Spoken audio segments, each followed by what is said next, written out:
Hey, yo, Russell Wilson. We gotta have a talk, man.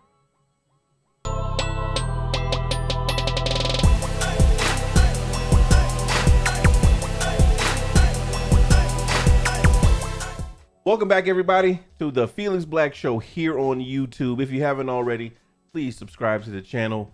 Check out all of the links to my social media that's in the comments section. Please do that now or do that later after the video. Appreciate you clicking on the video.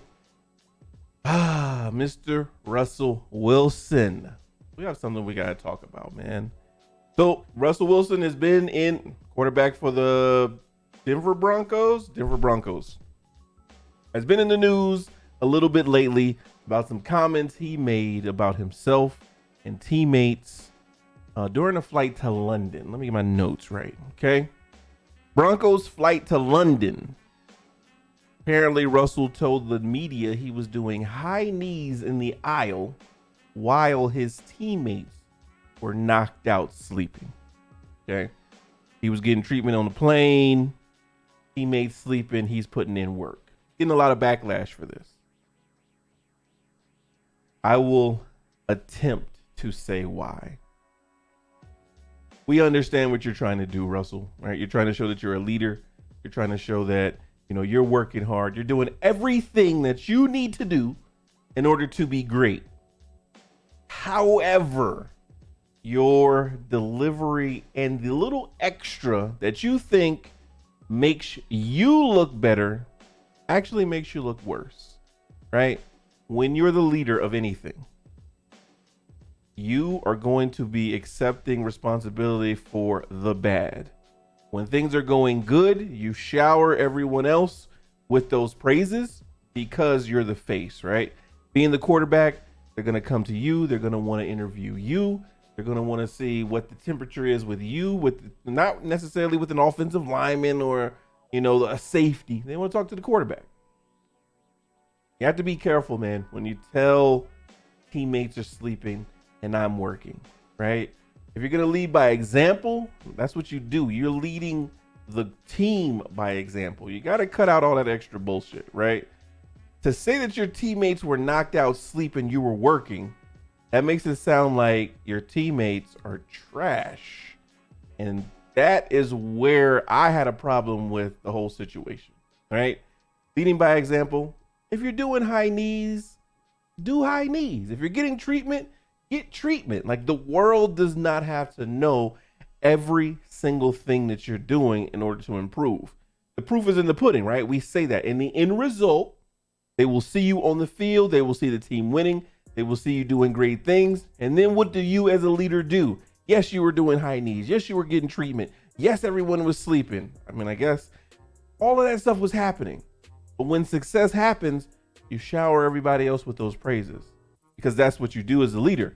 When the shit hits the fan and it's absolute trash, that's when you as the leader accept that, right? You don't throw blame. That is both the gift and the curse of being the leader. Yes, you are the face. Yes, everyone's going to come to you. Everyone's going to have questions. Everyone's going to want to know what you think. You have to be careful how you make people around you look and feel. They must always feel like they are important because they are. To diminish, you know, and that wasn't his intention, but you diminish people's effort when you said they're sleeping and I'm working, right? If we're peers, yes, you're sleeping, I'm working. But if I'm the leader, hey, I was doing what I had to do to be ready. You know, I got treatment. If you say that, that's enough, right? You have to work hard quietly. You wasn't with me shooting in the gym. That saying that says a lot about a person's work ethic, right? You wasn't with me in the gym. Not a lot of people are going to be there when you are putting in those hard, tough, strenuous hours. There's not going to be a lot of people there. Maybe one, maybe two. But you accept that because you accept that you are the leader. You must work harder. You must be better. Stand out in front, a leader of men, a leader of women. Some people lead by example. Some people lead vocally. Some people just go about their business and lead. I guess that's leading by example. Me, myself, I am an empowering leader. I like to form relationships with people that, are under my charge and make sure that they know that I have your best intentions. It's not about me. I've already climbed the mountain that I was looking to climb. That's what allows me to stand here and tell you this, yes, no, maybe, right? I want you to be a better leader than me. So I don't necessarily lead by the example per se, because when people say lead by example, that means do the things that you want others to do, right? I want you to forge your own path. And Russell should want the linemen to do lineman things, wide receivers do wide receiver things, running backs to do running back things. Don't do it the way that I would do it. Don't do it the way that I, want you to necessarily do it. Do it the way you want to, the way that you're going to be successful, the way that maximizes your talents. As the leader, it is your responsibility for recognizing what someone wants to do, their talent level, right? Because you have to recognize, some people, their talent, their ambition far exceeds their talent. This guy right here. And then you maximize that. What we do falsely or wrongly as leaders is we try to change people to follow my path. You can't follow my path. Follow your path. Now, do I know everything that's laid out in front of you? Do I know your path and everything that's going to come in front of you? No, absolutely not. Your path is your path. Some things will be the same, and I can forewarn you of like, hey, look out for this. Hey, be mindful of this. Even how you problem solve those issues. That is you. That is how you're going to do it. So I don't like to direct people and tell them what you're going to do, what you should be doing. Because I hate to hear the words I should, I need. That's when you lose me, right? Find out what I want to do. Find out what my motivations are, what motivates me, what gets the best out of me. And I guarantee you, once you make it about that person, they will go to the depths of hell for you because they know that your intentions are there for them and not your own intentions. He's taking a lot of heat for the things he said, rightfully so. You never want, in a team thing, you never want to speak in a way that puts you above the team. Even if people feel you are above the team, feel that you're the most important cog on that wheel, you do not buy into that. You do not play into that. You're a professional. You should know that. I understand what he was trying to say. I understand what he was trying to do. He might have just got caught up in the trying to show people that I'm working as hard as I can. You don't have to do that. You don't have to do that. The proof is in the pudding. When we see you on the field, when we see you on the court, and you're successful, we equate that to putting in the work 9 times out of 10. If you're the leader, if you're the face, right? Peyton Manning, when you're winning, we know that you're talented. We know that the dude was a good quarterback. We know that he led.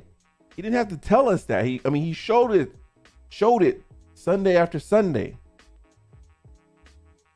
Just play, bro. just play. Be successful.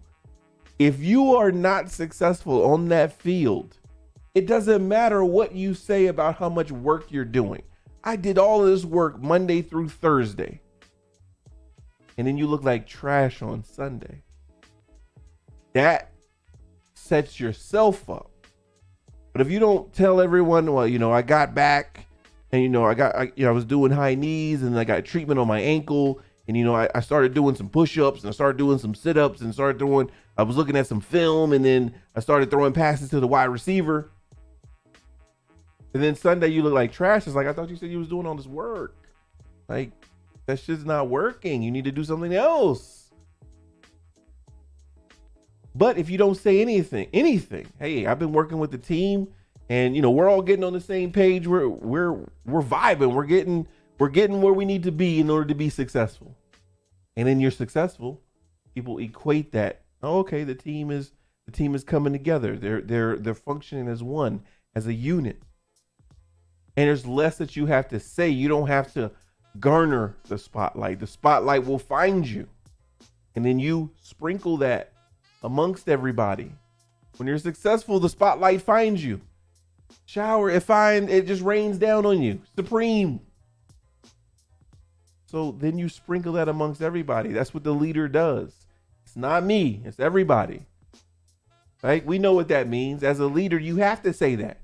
You should be saying that, because that is how you're going to get the people around you to uplift you. And when they uplift you and you do well, then you sprinkle it back down. You show them love. Thanks for that block. Thanks for that catch that he made, because I kind of overthrew the pass a little bit, man, but he went up there and got it. My man right here threw a crazy block, allowed me to get open and hit like a 5-yard pass. I handed the ball off. I thought that, like I might have given them the pass late, but he did what he did, and he just got around, started spinning, looking like a Madden move. Give people their flowers, man. Give people their props. That is both the gift and the curse of being a leader. You don't always get all the hoopla. You let everybody else give the hoopla, and you pass it down. Don't internalize that and then push it back out, because that makes you look unworthy of leadership.